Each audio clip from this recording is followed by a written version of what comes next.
The flowers she left behind. The morning mist clung to the gravestones like a whisper that refused to fade. Sarah Bennett knelt before the marble headstone, her worn canvas bag resting beside her on the damp grass. The flowers she'd brought were simple, daisies and sunflowers from the farmer's market, nothing fancy, but bright and hopeful against the gray November sky. "Good morning, Eliza," Sarah said softly, arranging the stems in the small vase she kept hidden behind the stone. "I brought your favorites again."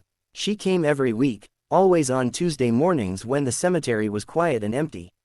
It had been 3 years now since she'd started this ritual, 3 years since she'd stumbled upon this particular grave during one of her long walks through Riverside Cemetery. The headstone was beautiful, polished black granite with elegant lettering that read, "Eliza Chase, beloved wife and friend." But what had drawn Sarah to it wasn't the expensive stone or the lovely inscription. It was the loneliness she'd sensed there, the way no flowers ever appeared, no signs that anyone visited or remembered. Sarah understood loneliness. She knew what it felt like to be forgotten. Her own life was small and quiet. She worked at the public library, shelving books and helping patrons find what they needed. Her apartment was a tiny studio on the 4th floor of an old building with creaky pipes and windows that rattled in the wind.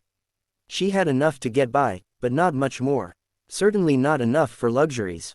But she always found money for flowers. "I finished that book you would have liked," Sarah continued, sitting back on her heels. "The one about the garden in England.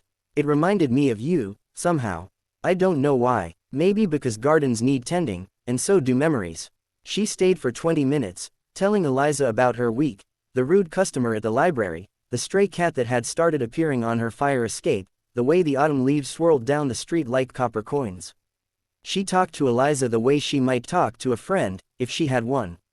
When she finally stood to leave, brushing grass from her faded jeans, she nearly collided with a man standing a few feet behind her. Sarah gasped, stumbling backward. The man reached out instinctively to steady her, then quickly withdrew his hand.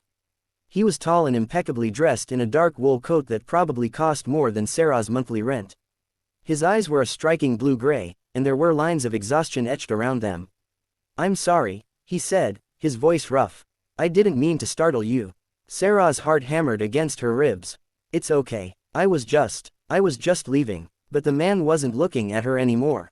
His gaze had shifted to the grave, to the fresh flowers she'd arranged so carefully. His expression changed. Something between confusion and pain flickered across his features. "You've been leaving the flowers," he said. It wasn't a question. Sarah felt heat rise to her cheeks. Yes. I'm sorry if I shouldn't have. I just thought." "How did you know her?" The question hung in the cold air between them. Sarah wrapped her arms around herself, suddenly aware of how shabby she must look in her second-hand coat with its missing button. "I didn't," she admitted quietly. "I never met Eliza. I walk through here sometimes, and I noticed no one ever left flowers. It seemed sad, so I started bringing them." The man stared at her for a long moment. Then, to Sarah's surprise, his eyes grew bright with unshed tears. "That's my wife's grave," he said, his voice breaking slightly. "Eliza was my wife." Sarah felt the ground shift beneath her feet. "I'm so sorry. I didn't mean to intrude on your—" "No," he interrupted, shaking his head. "No, you don't understand." He looked at the flowers again, then back at Sarah. "I'm Michael Chase. I run Chase Technologies downtown. After Eliza died, I threw myself into work. Completely. I stopped coming here because it hurt too much. I convinced myself she wouldn't want me to grieve, that she'd want me to keep building the company we'd started together." He ran a hand through his dark hair, a gesture of frustration and regret. "But the truth is, I was running away.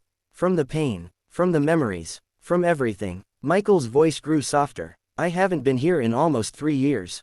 Not since the funeral." Sarah's throat tightened. 3 years. The same amount of time she'd been leaving flowers. "Every year on her birthday and our anniversary, I'd tell myself I'd visit," Michael continued. "But I never did. I'd send my assistant to arrange for professional flowers instead. Expensive arrangements that probably got thrown away after a week." He laughed bitterly. "And the whole time, you were here. A stranger, bringing her flowers and keeping her company." Sarah didn't know what to say. The weight of this revelation pressed down on her shoulders. "Why?" Michael asked, genuine curiosity in his voice. "Why would you do this for someone you never knew?" Sarah looked at the grave, at Eliza's name carved in stone. Because everyone deserves to be remembered, she said simply. And I know what it's like to feel invisible. To feel like you don't matter. I couldn't bear the thought of Eliza feeling that way, even if she's gone. Michael was quiet for so long that Sarah wondered if she'd said something wrong. When she finally glanced at him, she saw tears streaming down his face. She would have liked you, he said, his voice thick with emotion. Eliza had this way of seeing people, really seeing them. She never cared about money or status. She cared about kindness. He paused. Like you. Over the following weeks, something unexpected happened. Michael began appearing on Tuesday mornings. At first, he just stood at a respectful distance while Sarah arranged her flowers.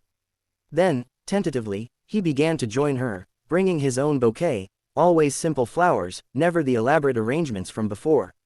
They would talk quietly about Eliza, and Michael would share stories Sarah treasured like gifts. How Eliza had loved to dance in the kitchen. How she'd volunteered at the animal shelter every Saturday. How she'd believed in second chances and new beginnings. And slowly, Michael began to talk about other things too, his young daughter Emma, who barely remembered her mother, his regrets about missing so much of her life while buried in work. One Tuesday, Sarah arrived to find Michael already there with Emma, a small girl with her mother's warm eyes. The child was carefully placing flowers on the grave, her small hands gentle and precise. I wanted Emma to meet you, Michael said. The woman who remembered my wife when I'd forgotten how.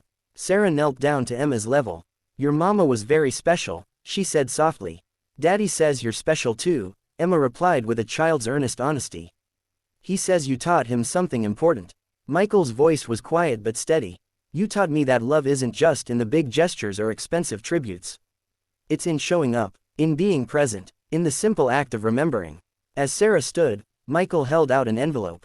I know you won't want this, he said, but please. Let me cover the cost of the flowers. All these years. No, Sarah said firmly but kindly. This was never about money. It was about Eliza. I know, Michael said. But what if it could be about something more? Friendship, maybe, for people who both understand what it means to be lonely. Sarah looked at this man who'd been a stranger just weeks ago, at his daughter holding his hand, at the grave they'd both honored in their different ways. She thought about how kindness could ripple outward in unexpected directions, how tending to one person's memory had somehow helped another person heal. I'd like that, she said. And as they stood together in the quiet cemetery, morning light breaking through the mist, Sarah understood that some connections transcend circumstance. That compassion builds bridges between unlikely souls. And that sometimes, the flowers we leave for the departed bloom into something beautiful for the living.